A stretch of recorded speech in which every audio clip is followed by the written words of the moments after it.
Hi hello എല്ലാവർക്കും Suja's kitchen വെള്ളിലേക്ക് സ്വാഗതം. ഇന്നത്തെ വീഡിയോ ഞണ്ട് റോസ്റ്റയിലും ഞണ്ട് കറി വയ്ക്കലാട്ടോ. അപ്പോൾ അതിനായിട്ട് ഞാൻ മുളക് പൊടി 1 ടീസ്പൂൺ, മഞ്ഞൾപ്പൊടി, കറി മസാലപ്പൊടി, ഉപ്പ് ആവശ്യത്തിന് എടുത്തിട്ടുണ്ട്. അപ്പോൾ കൂടി ഇത്തിരി വെള്ളം ഒഴിച്ചിട്ട് തിരുമ്പി കൂട്ടിയിട്ടുണ്ട്.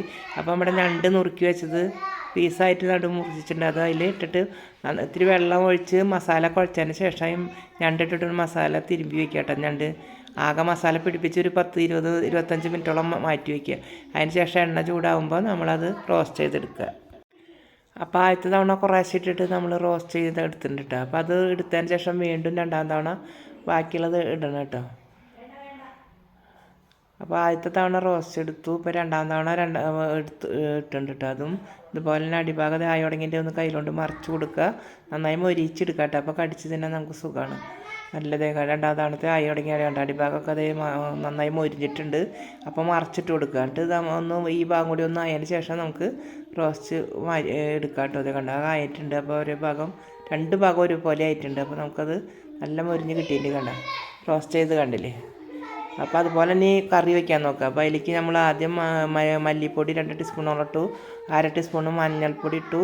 പിന്നെ അതിലേക്ക് മുളക് പൊടി ചേർക്കാം കേട്ടോ. അധികം എരിവ് വേണ്ട, കുട്ടികൾക്ക് കടിച്ച് തിന്നാനൊക്കെ ബുദ്ധിമുട്ടാവും. അപ്പോൾ കുറേശ്ശെ മുളക് പൊടിയും മസാലപ്പൊടിയൊക്കെ ചേർത്താൽ മതിയിട്ടാണ്. അപ്പോൾ ഇവിടെ കുട്ടികളുള്ള കാരണം ഞാൻ എല്ലാതും കുറേശ്ശെ 1 ടീസ്പൂൺ മുളക് പൊടി, 2 ടീസ്പൂൺ മല്ലിപ്പൊടി, കറി മസാലപ്പൊടി ഇതൊക്കെ അതിലേക്ക് ചേർത്തിട്ടുണ്ട് കേട്ടോ കറി വയ്ക്കാനായിട്ട്.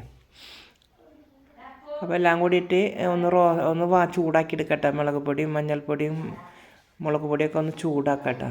ഒന്ന് ചൂടാക്കിയതിന് ശേഷം നമ്മൾ ഞണ്ട് കറി വെക്കണേലേക്ക് ചേർത്ത് കൊടുക്കുക. അപ്പോൾ ഒരു മസാലക്കറി അല്ല പോലെ വെക്കണേ. അപ്പോൾ ഒന്ന് ചൂടായാൽ നല്ല ടേസ്റ്റ് ഉണ്ടാവും കേട്ടോ മസാലകൾ. അപ്പോൾ നമ്മൾ ആ ചട്ടിയിലേക്ക് ഞണ്ടുകളൊക്കെ ഇനി കറി വയ്ക്കാനുള്ള ഞണ്ട് ചേർത്ത് കൊടുക്കുക. അതിൻ്റെ കാലൊന്നും കളയണ്ടായാലൊക്കെ ഒക്കെ കാലിലൊക്കെ ഇറച്ചിയുള്ള കാരണം കാലൊക്കെ കറി വയ്ക്കണേൽ ഇട്ടുണ്ട് കേട്ടോ. അപ്പോൾ നമുക്കതിലേക്ക് ഇനി നമ്മൾ ചൂടാക്കിയ മസാല ചേർത്ത് കൊടുക്കുക. എന്നിട്ട് മസാല ചേർത്തതിന് ശേഷം ആവശ്യത്തിനുള്ള ഉപ്പ് ചേർത്ത് കൊടുക്കുക. എന്നിട്ട് വെള്ളം ഒഴിച്ചിട്ട് വെള്ളം ഒഴിച്ച് ഒന്ന് മിക്സ് ആക്കാം കേട്ടോ. അതിന് ശേഷം പിന്നെ 2 തക്കാളി 1-2 തക്കാളി വേണമെങ്കിൽ ചേർക്കാം. പിന്നെ നമ്മൾക്ക് കറിവേപ്പിൻ്റെ ഇല, ഉപ്പൊക്കെ ആവശ്യത്തിന് ഉപ്പ് ആദ്യം ചേർത്ത് കൊടുത്തിട്ട് കല്ലുപ്പ് ചേർത്ത് കൊടുത്തത് കറിയിലേക്കുള്ളത്. പിന്നെ തക്കാളി മുറിച്ചത് ഞാൻ പറഞ്ഞില്ലേ, തക്കാളി ചേർക്കുക. പിന്നെ ഇഞ്ചിയും പച്ചമുളകും ചെറുതാക്കി നുറുക്കി വെച്ചിട്ടുണ്ട്. 2 പച്ചമുളകും 1 കഷ്ണം ഇഞ്ചിയും ചെറുതാക്കി നുറുക്കി വെച്ചിട്ടുണ്ടായിരുന്നു. അതും അതിലേക്ക് ചേർത്ത് കൊടുത്തു കേട്ടോ. ഇനി നമുക്ക് മൂടി വയ്ക്കുക. ഒരു ചെറിയ പാൻ വെച്ചിട്ട് ചൂടായതിൻ്റെ അതിലേക്ക് നമുക്ക് കറിയിലേക്കുള്ള നാളികേരം വറുത്തെടുക്കണം കേട്ടോ. അതിലൊരു 10 വെളുത്തുള്ളിയുടെ അതിലും ചേർത്ത് വറുത്തെടുക്കാം കേട്ടോ. കുറച്ച് എണ്ണ ഒഴിച്ചിട്ട് ഒരു നല്ല മൊരിച്ചൽ കളറാവണ്ട കേട്ടോ. ഒരുവിധം മീഡിയം കളറാകുമ്പോൾ നമുക്ക് ഇറക്കിയിട്ട് ചൂടാകുമ്പോൾ അരച്ചെടുക്കാം കേട്ടോ. ഇപ്പോൾ ഒരുവിധം കളറായപ്പോൾ അത് മാറ്റിയിട്ട് അപ്പോൾ ഞാനായിട്ട് അടുപ്പുമ്പോൾ തന്നെ കറി വീണ്ടും എടുത്ത് വെച്ചാൽ കേട്ടോ. എന്നിട്ട് ഇതേ മൂടി വയ്ക്കുക. മസാല കൂട്ടിയതിന് ശേഷം കറി മൂടി വയ്ക്കുക കേട്ടോ. കറി തിളച്ചപ്പോൾ തുറന്നിട്ട് നമ്മൾ കയ്യിലോണ്ട് തന്നെ ഇളക്കി കൊടുക്കാം കേട്ടോ. അതിപ്പോൾ മീനിൻ്റെ പോലെ പച്ചമീൻ നമ്മൾ ഇളക്കാത്ത പോലെ ഒന്നും കുഴപ്പമില്ല കേട്ടോ. നമുക്ക് ഇളക്കി കൊടുക്കാം. കറിവേപ്പിൻ്റെ എല്ലാം മുകളിൽ ഇട്ട് കൊടുത്തിട്ടുണ്ട്. അതിന് ശേഷം നമുക്കൊന്ന് ഇളക്കി കൊടുക്കുക. അടിയിൽ നിന്ന് പൊടിയണമെന്നൊന്നുമല്ല, അത് പൊടിയൊന്നുമില്ല. അത് കാരണം നമുക്ക് കയ്യിലോണ്ട് തന്നെ ഇളക്കി കൊടുക്കാം കേട്ടോ.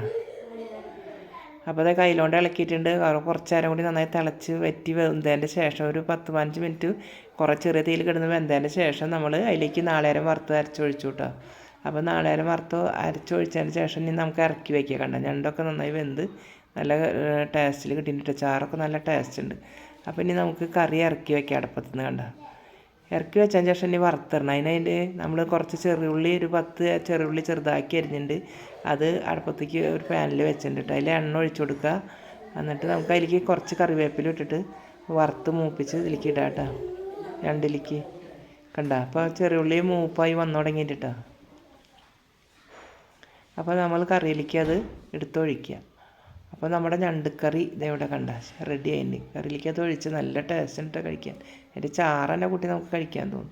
കറി നല്ല ഉഗ്രനായി കറിയായി കിട്ടിയിട്ടുണ്ട് കണ്ട. അപ്പോൾ ഇതുപോലെ എല്ലാവരും ചെയ്ത് നോക്കുക. എല്ലാവർക്കും ഇഷ്ടപ്പെട്ടെങ്കിൽ സബ്സ്ക്രൈബ് ചെയ്യുക, ലൈക്ക് ചെയ്യുക, ഷെയർ ചെയ്യുക, ബെൽ ബട്ടൺ അമർത്തട്ടെ. പുതുതായി വല്ലവരും കാണുന്നവരുണ്ടെങ്കിൽ ദയവ് ചെയ്ത് സബ്സ്ക്രൈബ് ചെയ്യണം കേട്ടോ. എല്ലാവർക്കും ബൈ.